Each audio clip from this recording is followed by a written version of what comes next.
Ahojte. Neviem ako vás, ale mňa čím som starší, tým viac priťahuje vybavenie, ktoré sa kedysi vyrábalo tak, aby vydržalo roky. Dnes to voláme už len retro, kedysi to bol štandard. Mám rád militári a všetko okolo toho, ale ako starnem, priznávam, prikláňam sa viac k takému vandráckému vybaveniu. Koža, plátno, vlna a podobne.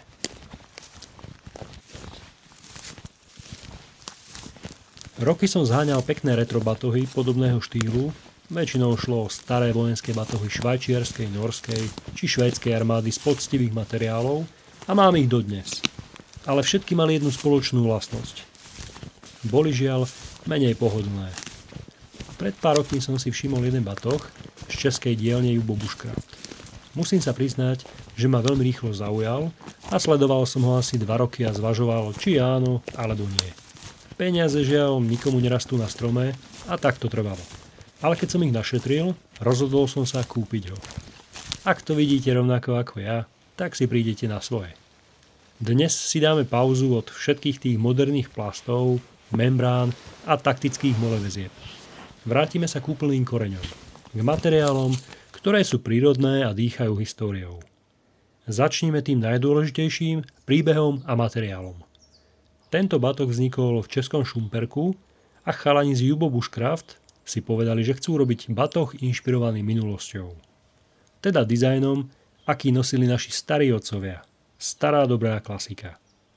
Na výrobu použili len základné suroviny. Hrubé plátno, hovädziu kožu a poctivú mosac. Žiadne plasty. Zips nájdete len jeden jediný, a to skrytý vo vnútri. Vpredu máme 2 menšie vrecká. Sú dokonalé na veci, ku ktorým potrebujete rýchly prístup, napríklad lekárnička, čelovka alebo polná fľaša.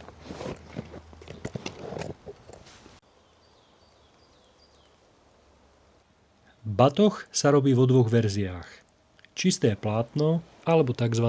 Waxed verzia, teda hĺbkovo voskované plátno. A tu sa musíme na chvíľku zastaviť, lebo toto nie je len nejaký obyčajný sprej z obchodu. Chalani strávili takmer 2 roky v dielni, kým vyvinuli vlastný recept na vosk. Ten vosk sa nenanáša len na povrch, ale vsiakne priamo dnu do štruktúry vlákien. A výsledok? Tá látka je neuveriteľne pevná. Keď sa predierate cez trnky alebo husté kríky, len počujete, ako to po batohu neškodne klže. Ak vám padne do blata alebo ho hodíte do mokrého snehu, vôbec nič sa nedeje. Vybavenie vnútri zostane absolútne v suchu. Poďme na čísla a parametre. Rozmery batohu sú zhruba 56 cm na výšku, 37 cm na šírku a na hĺbku je to 18 cm. Celkový objem je okolo 45 litrov, čo je absolútny ideál na deň, 2, na prespávačku. Hlavná komora sa zatvára sťahovacou brzdou. A keď sa pozriete na veko batohu zvnútra, zistíte, že je dvojité. Presne tu je skryté to jediné zipsové vrecko na batohu. Je to geniálne miesto na doklady, kľúče od auta alebo peňaženku. Pretože zvonku sa k ním zlodej v hromadnej doprave jednoducho nedostane. Vo vnútri hlavnej komory je inak už len jednoduchý priestor s jedným malým organizérom na cenosti. Žiadne prehnané priehradky. Je to len o tom, ako si veci šikovne zbalíte. Možno si teraz hovoríte, kam dám sekeru, karimatku alebo vlnenú deku. Pozrite sa na tieto bočné steny a na dno batohu. Sú tu našité pevné kožené očká. Stačí, ak cez ne prevlečiete kúsok parakordu alebo kožené remene a zvonku na batoh bez problémov upnete ťažkú vlnenú deku, zrolovaný spacák alebo aj menší stan. Variabilita tohoto upínania je veľká. No a teraz poďme na to hlavné. Ako sa to vôbec nosí? Väčšina starých retrobatohov z armády mala veľkú nevýhodu. Boli to len plátené vrecia bez akejkoľvek výstuže, ktoré vás tlačili do chrbta. Chlapi z Jubo to vyriešili veľmi elegantne. Chrbát batohu aj ramenné popruhy sú príjemne polstrované. Vďaka tomu batoh aj prázdny krásne drží svoj tvar a nevisí ako handra.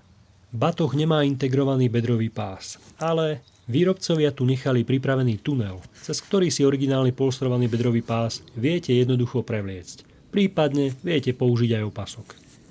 Sľúbil som ale, že budem úprimný a poviem vám aj o nevýhodách.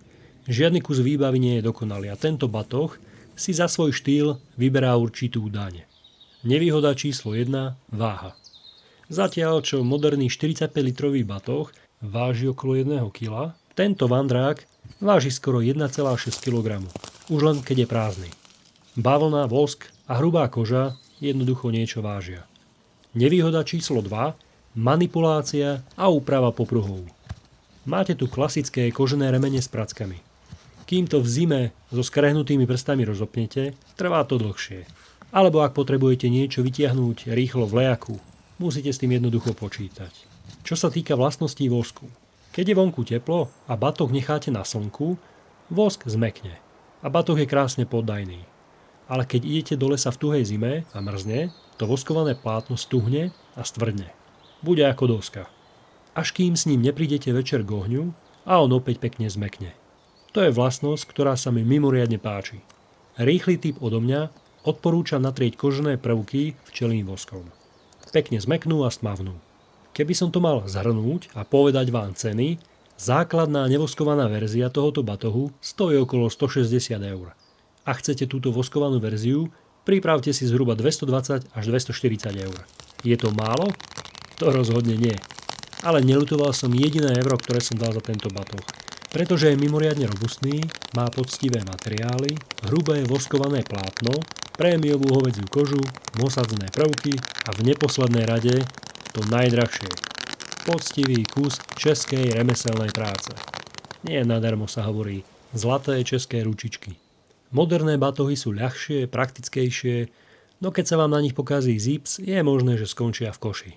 Keď sa vám po rokoch na tomto batohu opotrebuje kožený remeň, jednoducho odvrtáte jeden mosadzný nit, dáte tam kus novej kože, zaklepete to kladivom a batoh funguje ďalšie roky. Tento batoh starnutím naberá na kráse. Vosk vytvorí na látke tzv. Mapy. Koža chytí nádhernú patinu a o 10 rokov bude ten batoh vyzerať ešte lepšie ako dnes. Je to kus poctivej výbavy, ktorý má dušu a každý, kto vidí svet podobne ako ja, ho určite ocení. Máte doma nejaký kúsok od chalanov z Jubo Bushcraft? A čo preferujete na potulky lesom vy? Starú dobrú klasiku z plátna a kože? Alebo nedáte dopustiť na moderné ľahké materiály? Napíšte mi dolu do komentárov. Rád si s vami o tom pokecám. Ak sa vám táto recenzia páčila, budem vďačný za každý like a odber. Kanálu to neskutočne pomáha. Zostaňte bezpečí, užívajte si prírodu a vidíme sa pri ďalšom videu. Ahojte.